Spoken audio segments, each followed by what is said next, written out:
जल्दी से साड़ी पहन ठीक से और लग जा काम पर। जी। बोंदिता, तू मेरे साथ चल।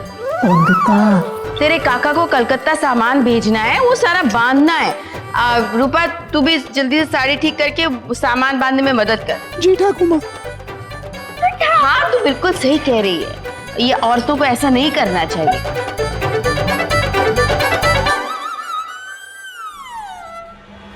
बोंदिता को ये तंबाकू वाली गलतफहमी कहाँ से हो गई पता नहीं। मेरा तो हर कदम उल्टा पड़ रहा है। अभी तक तो ठाकुर माँ के सामने अच्छा बना हुआ हूँ, पर बोंदिता मुझे झूठा साबित करने पर तुली हुई है। अब ऐसे में बोंदिता को अपना सच कैसे बताऊं, समझ नहीं आ रहा।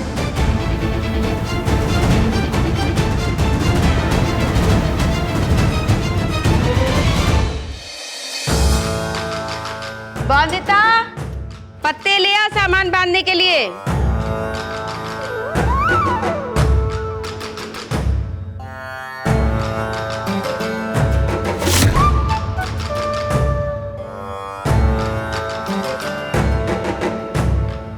नजर मत लगाओ मेरे भतीजे के खाने को, पेट में दर्द होगा तुम्हारे बाबा के। काम करो ठीक से। अरे रिमझिम बहू, मैं बादाम लेकर आई थी बाजार से, देख रसोई में रखे, ले आ। जी। चल जल्दी जल्दी छबरी में सामान बांध, चल।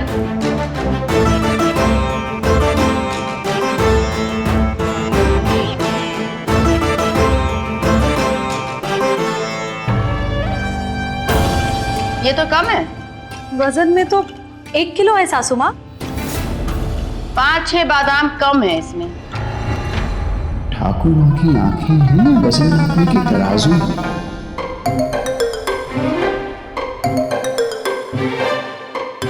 कसम से सासू माँ, झूठ कहूँ तो जान ले लो मेरी। मेरे तो बादाम सूंघते ही पेट खराब हो जाता है। हमने नहीं खाया। सच सच बोल दो, वरना मुझे आता है सच उगलवाना बादाम चोर से। यहाँ कोई बादाम चोर नहीं है ठाकुर माँ। मैंने खाए थे कल रात 5 बादाम।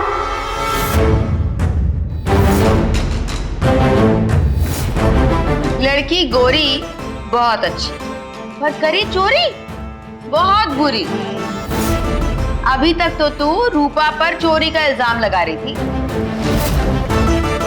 अब खुद ही बादाम चोर निकली। बादाम चोरी नहीं की मेरी ठाकुर माँ। मुझे रात को भूख लगी थी, मैं रसोई गई तो बादाम सामने पड़े थे, अब मैंने खा लिया। अपने घर में खाना चोरी होता है क्या? मुझे तो समझ नहीं आ रहा कि ये 5-6 बादाम पर इतनी बहस क्यों हो रही है। रात के भोजन के बाद भी तुझे भूख लगी? चलो ठीक है, तो सूखी रोटी खा लेती, बादाम खाने की क्या जरूरत है? क्योंकि रसगुल्ले नहीं थे रसोई में, वरना रसगुल्ले खाकर मेरा पेट भी भर जाता है और दिल भी।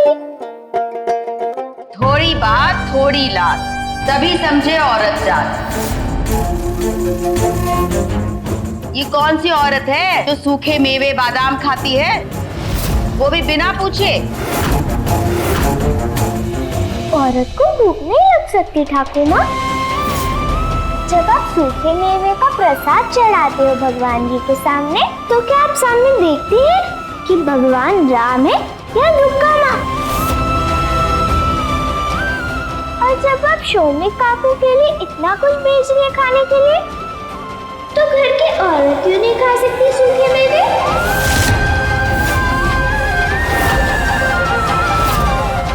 आदमी और औरत के खाने में भेदभाव क्यों?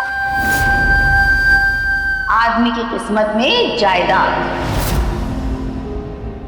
औरत के भाग्य में फरियाद, यही नियम है समाज का।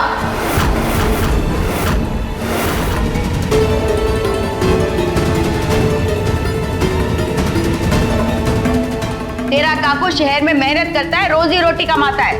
वो रोटी कमाते हैं और हम सब यहाँ रोटी बनाते हैं ठाकुर माँ।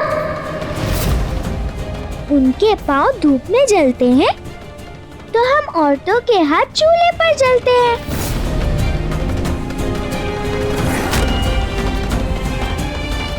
वो काम संभालते हैं और हम सब घर संभालते हैं। तो क्या ये कम मेहनत का काम है? बताइए ठाकुर माँ।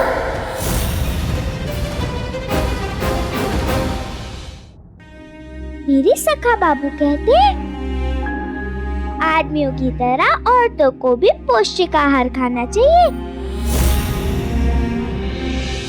और उन्हें कभी भी आदमियों की जरूरतें पूरी करने के लिए अपनी जरूरतें भूलनी नहीं चाहिए।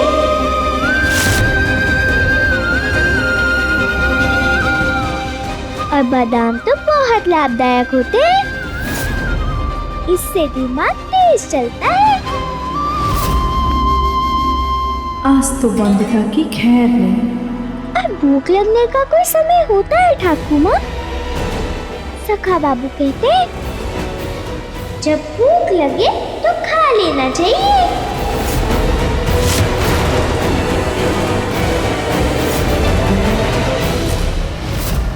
रूपा,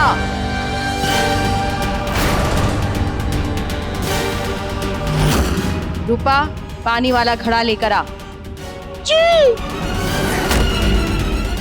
ज्यादा सोच मत, बुला रही है जा, और जैसा कहेंगी वैसा कर देना। रूपा,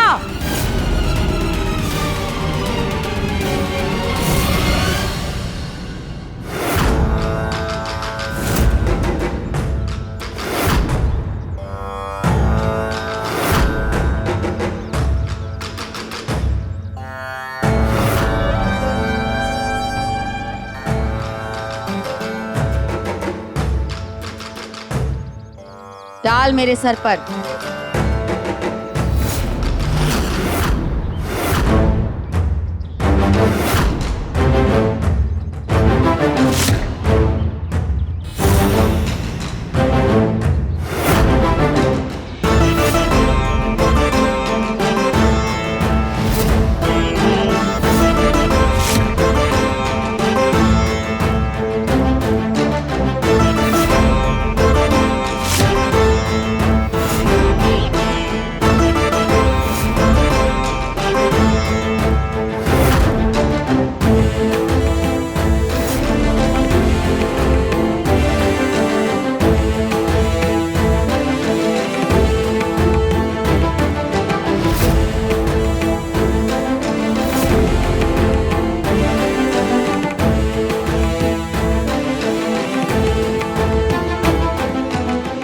वंदिता, अभी जो तूने शब्द कहे उसके लिए मैं तेरी जान भी ले सकती थी, लेकिन अपना गुस्सा ठंडा करने के लिए मैंने अपने सर पर पानी डलवाया। पेट में भूख और आंख में पानी, औरत तेरी यही निशानी। अगर औरत को हर समय खाने की आज्ञा होती तो व्रत, उपवास ये सब औरतों के लिए ही क्यों बनाए गए?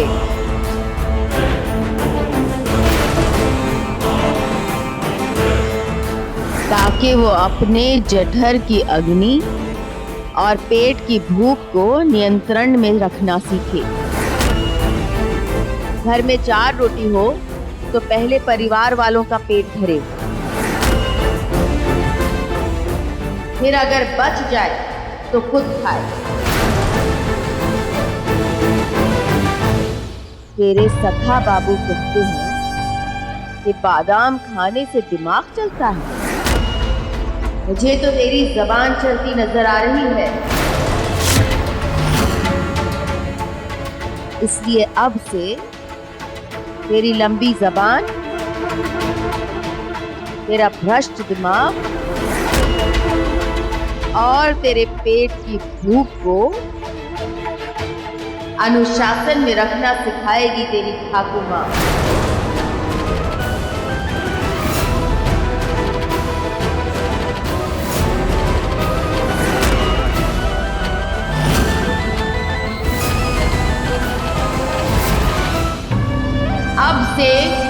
तुझे भोजन में सिर्फ एक लूची मिलेगी।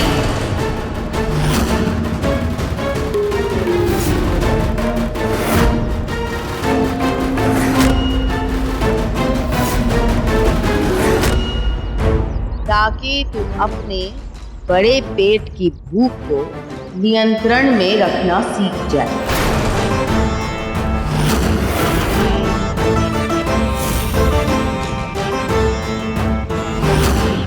कमजोरी आएगी, सर चकराएगा, लेकिन दिमाग खुल जाएगा।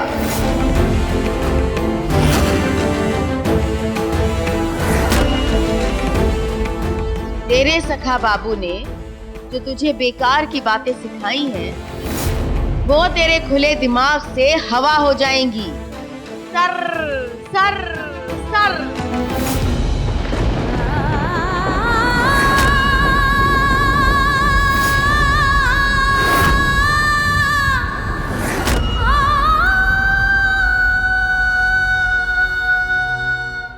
रूपा, सारा खाना, काजू बादाम, मावा, मिठाई, फल सब मेरे कमरे में रख दे। मैं बड़ा सा ताला लगाऊंगी उस पर।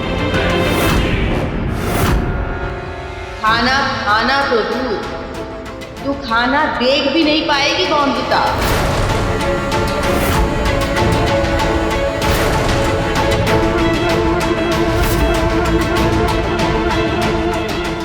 याद रख, जो घाव दुश्मन लगाए उसे वैद्य सहलाए, पर जो घाव वैद्य लगाए उससे कोई न बचा पाए।